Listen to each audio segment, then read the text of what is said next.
Nell'ambito pastorale di Sestri Levante e San Bartolomeo, il cammino sinodale si è snodato nell'arco di 2 anni di lavoro. Un centinaio le persone di varie comunità che hanno lavorato con cadenza mensile su 8 tavoli secondo i verbi di Firenze, più altri 3 verbi: crescere, scegliere, soffrire, morire.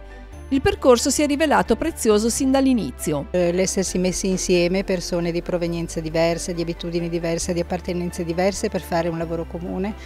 E questo già è la prima grande ricchezza di questo lavoro. La seconda parte del cammino ha richiesto una scelta di campo. Ci si è concentrati su 3 temi: la celebrazione eucaristica e la penitenza, il consiglio pastorale interparrocchiale, la formazione degli educatori per tutte le fasce d'età. Ci siamo ritrovati sul dire che una delle cose formative per l'adulto è il fare insieme.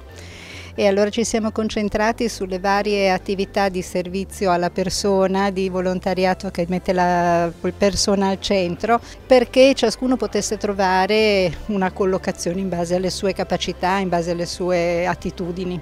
Per la zona della Val Petronio, Casarza Ligure, Moneglie, Castiglione e Chiavarese, il percorso sin dall'inizio è stato scandito da 3 verbi: uscire, annunciare ed educare, con un lavoro che si è svolto su 4 tavoli diversi. Abbiamo sperimentato il piacere di lavorare insieme, di stabilire intanto legami e relazioni e di confrontarci anche a partire dalle nostre differenze.